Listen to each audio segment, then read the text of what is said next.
I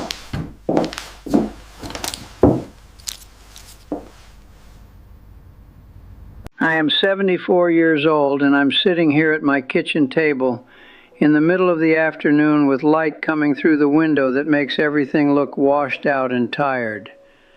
I've been cleaning out this desk drawer, the one where things go to be forgotten, and my fingers just brushed against something plastic. I pulled it out. An old employee ID badge on a lanyard so frayed it's more threads than fabric now. There's my face, younger, smiling like I knew something the rest of the world didn't. White teeth, confident eyes, the company logo gleaming in that corporate blue that meant everything to me back then. My title printed right there, Senior Operations Manager. The plastic has gone yellow. The lamination is peeling at the corners like old skin. I can smell the dust that came out of that drawer with it. Old cardboard, forgotten papers, the mustiness of things that don't matter anymore. And my breathing while I hold this thing, it's labored. There's a wheeze in my chest that never goes away now. Every breath reminds me. So let me tell you something right now, before I tell you how I got here. If you're working through pain right now to prove you're irreplaceable, stop. Just stop. You're not irreplaceable. You're not even close. But the damage you're doing to yourself, that's permanent.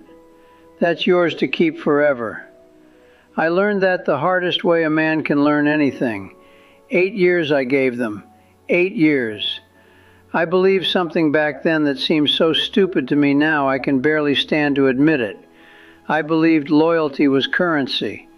I believed that if I sacrificed enough, if I showed up enough, if I proved my dedication through visible suffering, that it would buy me something. Job security, respect, a legacy. I was the first one in the building every morning.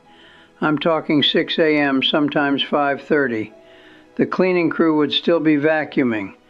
I'd be at my desk with coffee so bad it could strip paint, firing up my computer before the sun came up. And I was the last to leave. Every night. 9 p.m., 10 p.m. Didn't matter. There were weeks I saw more of those fluorescent lights than I saw of daylight.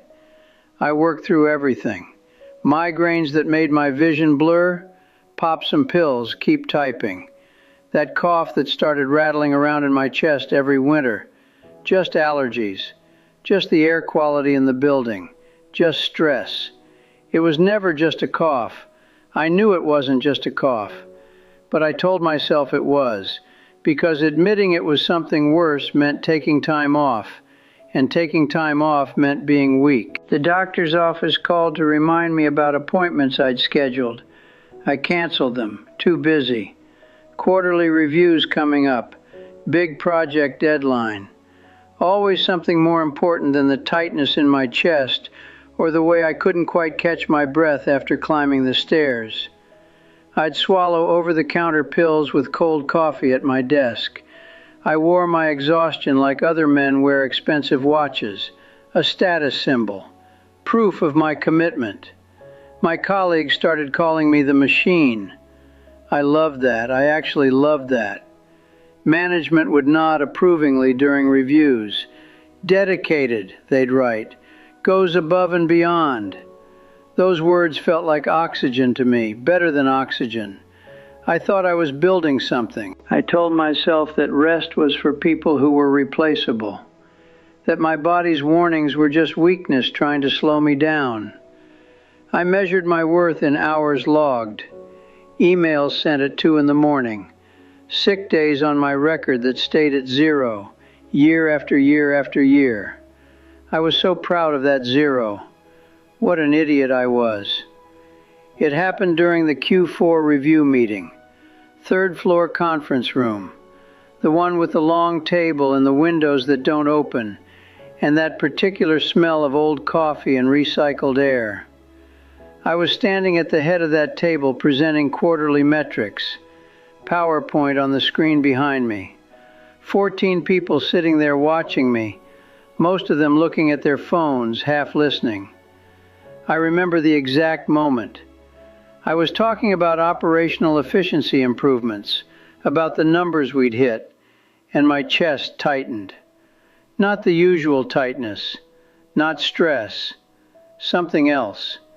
Something that felt like a fist closing inside my rib cage. I tried to keep talking, the words got harder to form. And then that cough, the one I'd been suppressing for months, the one I'd been swallowing down with cough drops in denial. It erupted. I couldn't stop it. It felt like something inside me was tearing loose. I coughed into my hand. When I pulled my hand away, there were red flecks on my palm, on the printed reports I was holding. Little dots of red on the white paper with all my careful numbers and charts. The faces around the table started to blur. The fluorescent lights overhead were buzzing, this sound I'd heard every day for 8 years, but suddenly it was the loudest thing in the world. Someone stood up. Someone said my name. Someone said to call an ambulance.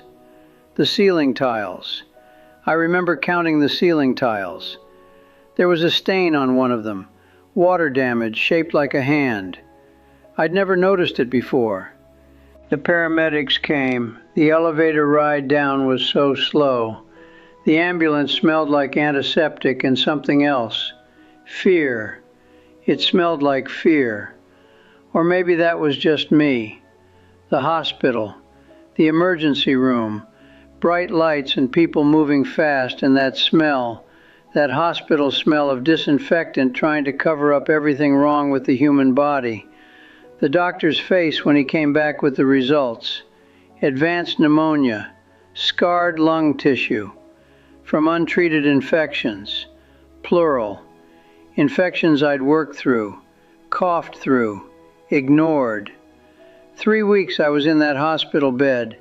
3 weeks of IV antibiotics and oxygen masks and the sound of machines beeping. And you want to know what I did? I texted my manager. Every single day, apologizing. Actually apologizing for being in the hospital, promising I'd be back soon, asking about the projects, asking if they needed anything. The first week he responded right away. Focus on recovery, we've got things covered. The second week the responses took longer, shorter. Thanks for the update. The third week barely anything. K. Week 4 I was home, still weak, still on oxygen part of the day, but recovering, ready to plan my return. That's when the email came, not from my manager, from HR. Subject line, organizational restructuring. They'd filled my position, effective immediately, after 8 years. After 3 weeks of being sick from an illness I got because I wouldn't stop working for them. They replaced me in less than a month.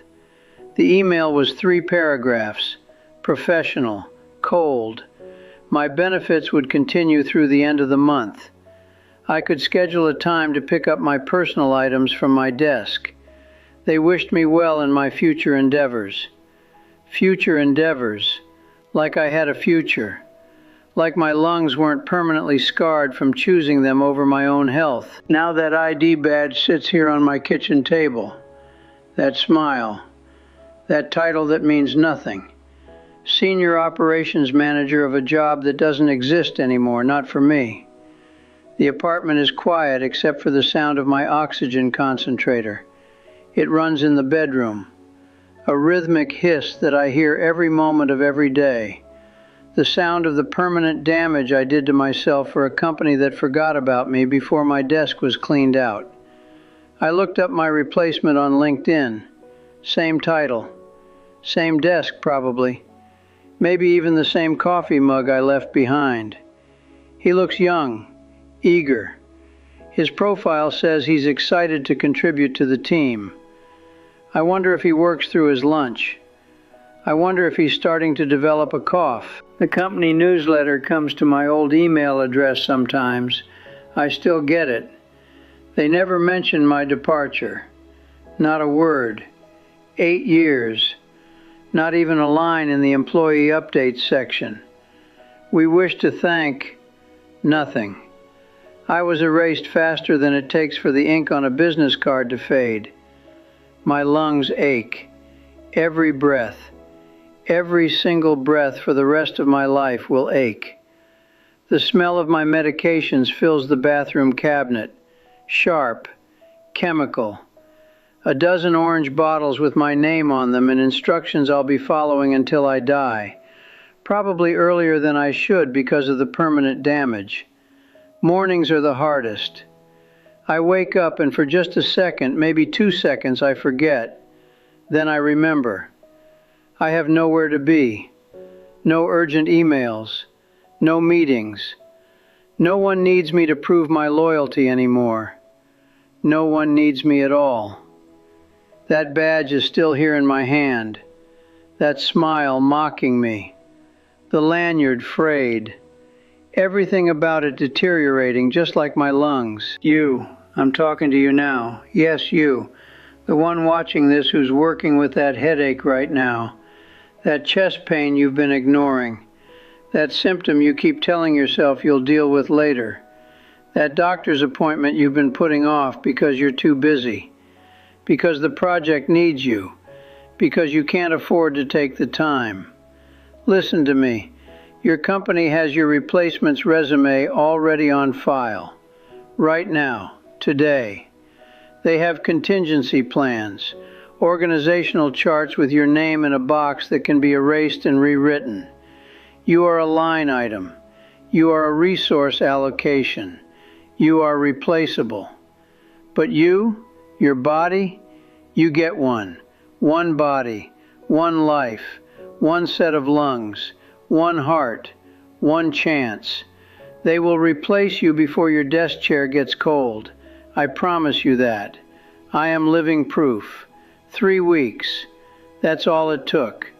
After 8 years, 3 weeks. But your damaged lungs, your chronic condition, your scarred tissue, the years you lose, the medications you'll take, the sound of the oxygen machine that becomes the soundtrack of your life, those are yours, forever. You don't get to return them. You don't get to reset. You don't get another body when this one breaks down. Your loyalty means nothing to a balance sheet. Nothing. They will thank you for your service in 3 paragraphs and erase you from the newsletter and put someone younger and healthier in your chair before the seat's even cold. Take the sick day. Make the appointment. See the doctor. Your body is not negotiable. It's not a resource you can spend and replenish. It's not something you can sacrifice for quarterly results. Stop. Right now. Today. Whatever pain you're working through, whatever symptom you're ignoring, stop. I'm 74 years old. I sound like I'm 70. I'll probably be dead by 60. And for what? For a company that replaced me in weeks. For a title on a faded badge that doesn't mean anything anymore. For the approval of managers who don't remember my name. Don't be me. Don't hold this badge. Don't sit in this silence with nothing but the wheeze in your chest and the knowledge that you destroyed yourself for people who never cared. Your body is the only thing you actually own. Treat it like it matters, because it does. It's all you've got.